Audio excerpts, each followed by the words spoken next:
வணக்கம். நியூஸ் ஃபர்ஸ்டின் பிரதான செய்திகள். இன்றைய விரிவான செய்திகளுக்கு செல்லும் முன்னர் முதலில் தலைப்புச் செய்திகள். ராஜரட்ட பல்கலைக்கழகத்தின் மாணவ விடுதிக்குள் அத்துமீறி நுழைந்த இனம் தெரியாத சிலர் மாணவர்கள் மீது தாக்குதல். காலி கல்வி ரயில் விபத்தில் 2 சிறார்கள் பலி. சர்வதேச ஒலிம்பிக் கவுன்சிலினால் இந்தியாவுக்கு தடை. தொடர்பான உள்நாட்டு செய்திகள். ராஜரட்ட பல்கலைக்கழகத்தின் மாணவ விடுதிக்குள் அத்துமீறி நுழைந்த இனம் தெரியாத சிலர் மேற்கொண்ட தாக்குதலில் 5 மாணவர்கள் காயமடைந்துள்ளனர். ராஜரட்ட பல்கலைக்கழகத்தின் மாணவ விடுதிக்குள் நேற்றிரவு 8:50 அளவில் அத்துமீறி நுழைந்த இனம் தெரியாத சிலர் மாணவர்கள் மீது தாக்குதல் நடத்தியுள்ளனர். 12 பேர் கொண்ட இந்த குழுவினர் முகங்களை மறைத்துக் கொண்டிருந்ததாகவும் அவர்களிடம் ஆயுதங்கள் இருந்ததாகவும் தாக்குதலுக்கு இலக்கான மாணவர்கள் குறிப்பிட்டனர். இவர்கள் இங்கு வந்து மேற்கொண்ட தாக்குதலுக்கு என்ன காரணம் என்று எமக்கு தெரியாது. இது தொடர்பில் உரிய விசாரணைகளை மேற்கொண்டு உரிய நடவடிக்கை மேற்கொள்ளுமாறு பல்கலைக்கழக நிர்வாகத்தை நாம் கேட்டுக்கொள்கின்றோம். நேற்றிரவு தாக்குதலுக்கு இலக்கான 5 மாணவர்கள் மிகிந்தலை அரசு வைத்தியசாலையில் அனுமதிக்கப்பட்ட பின்னர் அனுராதபுர போதனா வைத்தியசாலைக்கு மாற்றப்பட்டுள்ளனர். அவர்களிடம் வாள், பொல்லு போன்ற ஆயுதங்கள் காணப்பட்டன. முகமூடி அணிந்திருந்தனர். யார் என அடையாளம் காண முடியவில்லை. முன்னால் இருந்த அனைவரையும் தாக்கினார்கள். நானும் அங்கேதான் இருந்தேன். என்னை தாக்கியவுடன் நான் கீழே விழுந்தேன். பின்னர் 4-5 பேர் என்னை சுற்றி வளைத்து தாக்கினார்கள். ஏனையவர்கள் உள்ளே இருந்தவர்களையும் தாக்கினார்கள். இந்த சம்பவம் தொடர்பில் மிகிந்தலை போலீஸ் நிலையத்தில் முறைப்பாடு செய்யப்பட்டுள்ளதாக எமது செய்தியாளர் கூறினார். நேற்று முன்தினம் ராஜரட்டை பல்கலைக்கழகத்தில் நடைபெற்ற வைபவத்தில் கலந்து கொண்டு விட்டு விடுதிக்கு திரும்பிக் கொண்டிருந்த 2 மாணவர்கள் மீது இனம் தெரியாதவர்கள் தாக்குதல் மேற்கொண்டமை குறிப்பிடத்தக்கது. இதேவேளை பேராதனை பல்கலைக்கழக மாணவர்கள் கலகா சந்தையில் இன்று எதிர்ப்பு ஆர்ப்பாட்டம் ஒன்றை மேற்கொண்டனர். யாழ் பல்கலைக்கழகம் உள்ளிட்ட பல்கலைக்கழக மாணவர்களின் செயற்பாடுகளை தடுப்பதற்கு மேற்கொள்ளப்படும் முயற்சிகளுக்கு எதிர்ப்பு தெரிவித்து இந்த ஆர்ப்பாட்டம் முன்னெடுக்கப்பட்டது. இந்த பல்கலைக்கழகத்தை போன்று யாழ்ப்பாண பல்கலைக்கழகத்திலும் அனைவரும் ஒன்றிணைந்து செயற்படுவதற்கான சூழலை உருவாக்கி தாருங்கள். அவர்களுக்கு விடுக்கும் உயிர் அச்சுறுத்தலை நிறுத்துங்கள். அவர்களை கடத்துவதை நிறுத்துங்கள். பழிவாங்கல்கள் மற்றும் அச்சுறுத்தல்களை நிறுத்துங்கள். அதேபோன்று யாழ்ப்பாண பல்கலைக்கழகத்தினுள் காணப்படுகின்ற இராணுவமயப்படுத்தலை உடனடியாக நிறுத்துங்கள். இதேவேளை இன்று நடைபெற்ற ஊடகவியலாளர் சந்திப்பிலும் இந்த விடயம் தொடர்பில் கருத்து தெரிவிக்கப்பட்டது. யாழ்ப்பாண பல்கலைக்கழகத்தை சேர்ந்த அந்த மாணவர் கைது செய்யப்பட்டிருக்கின்றார்கள். அந்த கைது செய்யப்பட்ட மாணவர்கள் உடனே விடுதலை செய்யப்பட வேண்டும் என்று கோரிக்கை விடுக்க விரும்புகின்றோம். அந்த மாணவர்களை கைது செய்வது என்பது இந்த அரசாங்கம் தமிழ் இளைஞர்களை, தமிழ் மாணவர்களை மீண்டும் 1970களுக்கு 80களுக்கு அழைத்து செல்கின்றதா என்ற கேள்வி எங்கள் மனங்களில் எழுப்பியிருக்கின்றது. ஏனென்றால் 1980களிலே 70களிலே தமிழ் இளைஞர்களின் நியாயமான ஜனநாயக போராட்டங்களுக்கு இடம் கொடுக்காத காரணத்தினாலேத்தான் தமிழ் இளைஞர்கள் வேறு வழி இல்லாமல் ஆயுதம் தூக்கினார்கள். ஆகவே தமிழ் இளைஞர்களை மீண்டும் ஆயுதம் தூக்குங்கள் என்று அரசாங்கம் சொல்கின்றதான் கேட்க விரும்புகின்றோம். சுதுவேன் செல்லம படம் கண்டு புலங்க அதேட்டம அண்மையில் விழிவேன் நடவடிக்கையை மீண்டும் ஆரம்பித்துள்ளனர். பல்கலைக்கழக மாணவர்கள் ஆர்ப்பாட்டங்கள் மற்றும் நிகழ்வுகளை நடத்தும் சந்தர்ப்பத்தில் அவர்கள் கைது செய்யப்படுகின்றனர். எனினும் யாழ்ப்பாணத்தில் எவ்வித பிரச்சனையும் இல்லை என கூறுகின்றனர். அங்கு எவ்வித பிரச்சனையும் இல்லை என்று அரசாங்கம் கூறுகிறது. அது யாப்பனே முதாயர்ல தின ஒக்கම ප්‍රශ්නයක් නැහැ කියලා. හැබැයි කිසිම ප්‍රශ්නයක් නැහැ කියලා තමයි ආණ්ඩුවෙන් කියන්නේ. பிற்பகல் 12:40 முதல் மாலை 4 மணி வரையான 3 மணித்தியாலம் 20 நிமிடங்களுக்குள் இடம்பெற்ற சம்பவம் தொடர்பில் வவுனியா புளியங்குளம் கிராம மக்களுக்கு புரியாத புதிராகவே உள்ளது.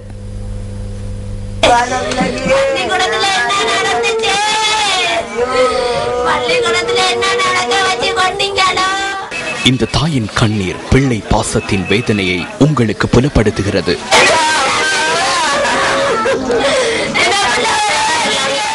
நேற்று பாடசாலை தினம் என்ற போதிலும் வவுனியா அரபா வித்தியாலயத்தில் கல்வி கற்ற துலோச்சினி அன்றைய தினம் பாடசாலைக்கு செல்ல தேவையில்லை என்று எண்ணியிருந்தார். எனினும் பாடசாலை இசைக்குழாமின் உறுப்பினரான அவர் அரசாங்கத்தின் அமைச்சரவை அமைச்சர் ஒருவரை வரவேற்பதற்காக நேற்று பாடசாலைக்கு புறப்பட்டு சென்றார்.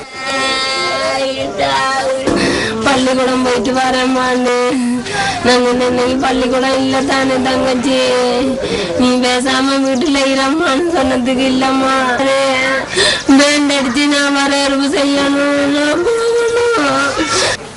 வவுனியா சிவபுரத்தில் அமைந்துள்ள தனது வீட்டிலிருந்து சென்ற குறித்த மாணவி மீண்டும் வீடு திரும்பவில்லை. நமது பிராந்திய செய்தியாளர் சேகரித்த தகவல்களுக்கு அமைய அவர் கலந்து கொண்ட வைபவம் பிற்பகல் 12:40 நிறைவு பெற்றிருந்தது. மகள் வீடு திரும்பாததை தொடர்ந்து வீட்டிலிருந்து தனது மகளை தேடிச் சென்றவர்கள் மாலை 4 மணி அளவில் பாடசாலையை சென்றடைந்துள்ளனர். எனினும் மாலை 4:30 அளவில் பாடசாலைக்கு அருகில் உள்ள கிணறொன்றிலிருந்து துலோஜினி சடலமாகவே மீட்கப்பட்டார். இந்த சில மணித்தியாலங்களுக்குள் அவருக்கு என்ன நேர்ந்தது என்பது தொடர்ந்தும் கேள்விக்குறியாக உள்ளது.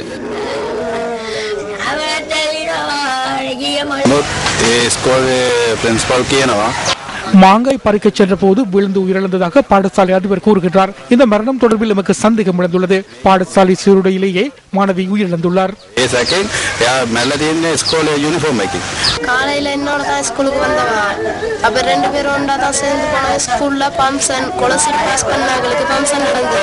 பம்சன் நடந்து முடிய எங்களுக்கு ஸ்கூல் விட்டுட்டு நாங்க வந்துட்டோம். அதுக்கு பிறகு என்ன நடந்ததுன்னு தெரியாது. ஸ்கூல்ல அவன் நின்றானா கண்டு 10-11 அக்காக்கள் நின்றாங்க. கிணற்றில் விழுந்தமையினால் துலோஜனியின் மரணம் சம்பவித்திருக்கலாம் என சந்தேகிப்பதாக போலீசார் குறிப்பிட்டனர். எவ்வாறாயினும் சம்பவம் தொடர்பான மேலதிக விசாரணைகள் முன்னெடுக்கப்பட்டு வருவதாக போலீசார் கூறினர். காலி தல்பே பிரதேசத்தில் ரயிலில் மோதி 2 சிறார்கள் உயிரிழந்துள்ளனர். பாதுகாப்பற்ற ரயில் கடவையில் சைக்கிளில் பயணித்த சந்தர்ப்பத்திலேயே இந்த அனர்த்தம் நேர்ந்துள்ளது. இன்று பிற்பகல் 1 மணி அளவில் வவுனியாவில் இருந்து மாத்தறை நோக்கி பயணித்த ரயிலுடன் இவர்கள் மோதியுள்ளதாக ரயில்வே கட்டுப்பாட்டு பிரிவு தெரிவிக்கிறது. காலி தல்பை பிரதேசத்தின் ரயில் மார்க்கத்திற்கு அருகில் வசிக்கும் 10 மற்றும் 6 வயதான சிறார்களே இவ்வாறு உயிரிழந்துள்ளனர்.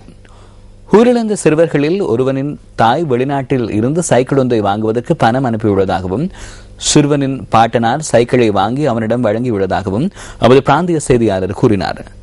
ரயில் கடவையில் அந்த சைக்கிளில் பயணித்த சந்தர்ப்பத்தில் அந்த சிறுவனும் அவனின் நண்பனும் இந்த விபத்தை எதிர்நோக்கியுள்ளனர்.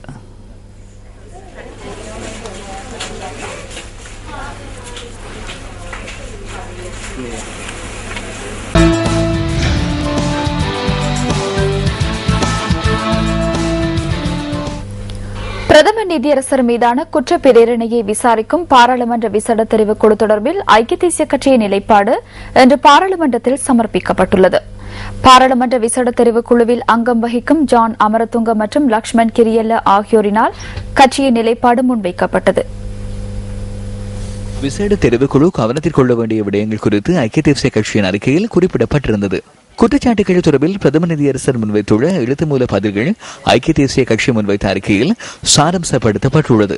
தெரிவுக்குழுவின் நீதிமன்ற அதிகாரம் நிராகரிக்கப்பட்டமை, அதற்கு நீதிமன்ற அதிகாரத்தை செயற்படுவதற்குள்ள இயலுமை, அனைத்து குற்றச்சாட்டுகளையும் நிராகரிப்பது மற்றும் குற்றச்சாட்டுகள் தொடர்பில் ஆவணங்களை கோருவது ஆகிய விடயங்களே அதில் குறிப்பிடப்பட்டுள்ளன. இந்த விடயத்தை விசாரிப்பதற்கு விசேட தெரிவுக்குழுவுக்கு அதிகாரம் உள்ள போதிலும் அடுத்த கட்ட நடவடிக்கையின் போதே பிரச்சினை எழுவதற்கான வாய்ப்பு உள்ளதாக ஐக்கிய தேசிய கட்சி சுட்டிக்காட்டுகிறது. முன்னோக்கி செல்வதற்கு முன்னதாக குற்றச்சாட்டுகளை நிரூபிக்க பின்பற்ற வேண்டிய நடவடிக்கைகளை தெரிவுக்குழு உறுதிப்படுத்த நேரிடுகின்றமை அவர்கள் முன்னுள்ள பிரச்சினையாகும் என சபையில் முன்வைக்கப்பட்ட ஆவணத்தில் தெரிவிக்கப்பட்டுள்ளது.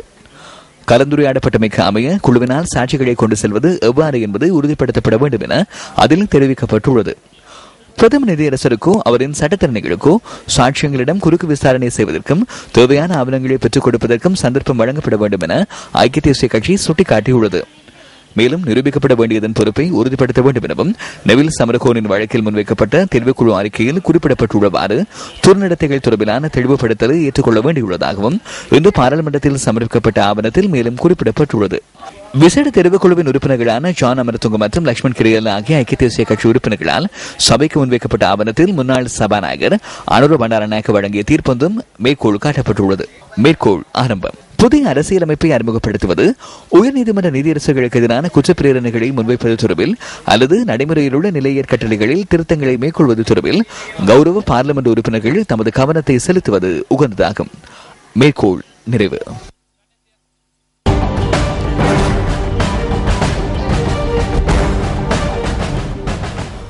குஷி சர்வதேச சமாதான விருது பெற்ற தீபிகா பிரியதர்ஷினி பேரிஸ் சலரி மாளிகையில் ஜனாதிபதி மஹிந்த ராஜபக்சவை நேற்று சந்தித்தார். கடந்த 28ஆம் தேதி பிலிப்பைன்ஸின் மணிலா நகரில் நடைபெற்ற விருது வழங்கும் விழாவில் சரோஜா திரைப்பட பாடலுக்காக தீபிகா பிரியதர்ஷினி பேரிஸ் குஷி சர்வதேச சமாதான விருது பெற்றார். நேற்று மாலை ஜனாதிபதி அவருக்கு வாழ்த்துக்களை தெரிவித்தார். தீபிகா பிரியதர்ஷினி பேரிஸின் தாயாரும் இந்த சந்தர்ப்பத்தில் கலந்து கொண்டிருந்தார். இறக்குமதி செய்யப்படும் உருளைக்கிழங்குகளுக்காக தற்போது அறவிடப்படும் தீர்வையை நீக்குவது குறித்து அரசாங்கம் கவனம் செலுத்தியுள்ளதாக கூட்டுறவு மற்றும் உள்நாட்டு வர்த்தக அமைச்சு தெரிவிக்கின்றது. 1 கிலோகிராம் உருளைக்கிழங்கின் விலை தற்போது 150 ரூபாய் வரை அதிகரித்துள்ளமையை அடுத்து இந்த தீர்மானம் எடுக்கப்பட்டதாக அமைச்சு வெளியிட்டுள்ள அறிக்கையில் குறிப்பிடப்பட்டுள்ளது. தற்போது இறக்குமதி செய்யப்படும் 1 கிலோகிராம் உருளைக்கிழங்கிற்கு அரசாங்கம் 50 ரூபாய் வரியை அறவிடுகின்றது. உள்நாட்டு உற்பத்தியாளர்களை பாதுகாக்கும் நோக்கில் இறக்குமதி செய்யப்படும் உருளைக்கிழங்கிற்கான வரியை உயர்த்துவதாக அரசாங்கம் குறிப்பிட்டிருந்தது. 1 கிலோகிராம் உருளைக்கிழங்கு 120 ரூபாவிற்கும் 150 ரூபாவுக்கும் இடைப்பட்ட விலையில் தற்போது விற்பனை செய்யப்படுவதனால் குறித்த வரியை குறைப்பதற்கு அரசாங்கம் கவனம் செலுத்தியுள்ளது. அதற்குமைய இறக்குமதி செய்யப்படும் 1 கிலோகிராம் உருளைக்கிழங்கின் 50 ரூபாய் வரியை முழுமையாகவோ பகுதியளவிலோ குறைப்பதற்கு எதிர்காலத்தில் நடவடிக்கை எடுக்கப்படும் என கூட்டுறவு மற்றும் உள்நாட்டு வர்த்தக அமைச்சு தெரிவிக்கின்றது.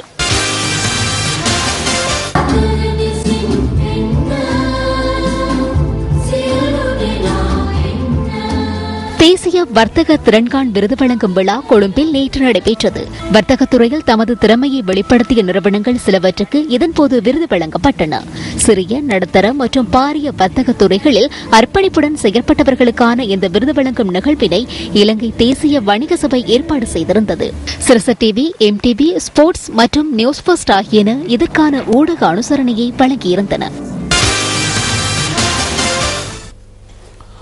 ஐக்கிய தேசிய கட்சிக்குழு தற்போது எடுக்கப்படும் தீர்மானங்களை வெளிநபர்களே எடுப்பதாக ஐக்கிய தேசிய கட்சியின் செயற்பாட்டாளர்கள் குறிப்பிடுகின்றனர்.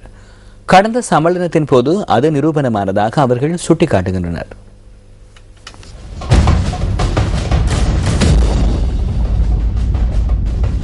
நாட்டில் உள்ள மிகவும் பழமையான கட்சியான ஐக்கிய தேசிய கட்சிக்காக வாழ்நாள் முழுவதும் அர்ப்பணிப்புடன் செயற்பட்டவர்கள் பலர் இருக்கும் போது வெளிநபர்கள் எடுக்கும் தீர்மானங்கள் மூலம் கட்சியை வெற்றி பெற வைக்க முடியாது என்பது செயற்பாட்டு உறுப்பினர்களின் கருத்தாகும். அவ்வாறான வெளிநபர்கள் எந்த ஒரு அரசியல் கட்சியிலும் இருக்க முடியாத நிலை உருவாகியதன் பின்னர் ஐக்கிய தேசிய கட்சிக்கு தாவியவர்கள் எனவும் கட்சிக்காக அர்ப்பணிப்புடன் செயற்பட்டவர்கள் அல்லவெனவும் அவர்கள் கூறுகின்றனர். வேறு அரசியல் கட்சிகளில் சலுகைகளை அனுபவித்து அவை அற்றுப்போனமை அல்லது மட்டுப்படுத்தப்பட்டமையினால் அவ்வாறான வெளிநபர்கள் ஐக்கிய தேசிய கட்சியில் இணைந்து கொண்டுள்ளனர் என அவர்கள் சுட்டிக்காட்டுகின்றார்கள்.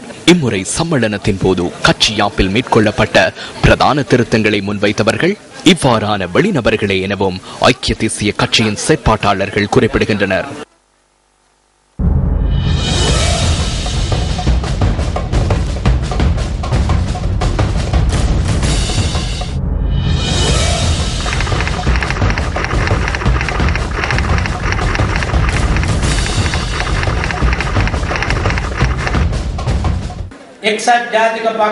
ஐக்கிய தேசிய கட்சியின் யாப்பிற்கமைய அதன் 8.1 சரத்தை திருத்துவதன் மூலம் ஐக்கிய தேசிய கட்சியில் தலைவர் ஒருவர் நியமிக்கப்படும் பட்சத்தில் அவரின் பதவிக்காலம் அதில் குறிப்பிடப்பட்ட நிபந்தனைகளுக்கு அமைய 6 வருடங்களாகும்.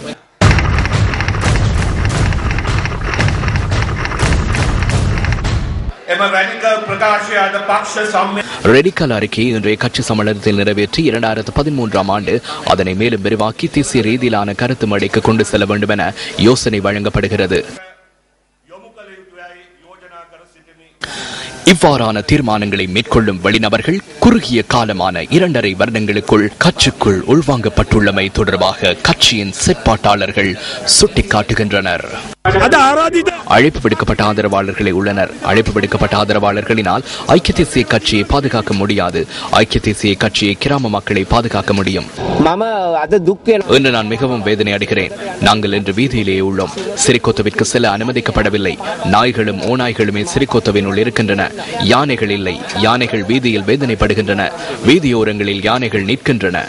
இவர்களுடன் இருந்து ஒருபோதும் ஆட்சியையோ கட்சியையோ அமைக்க முடியாது.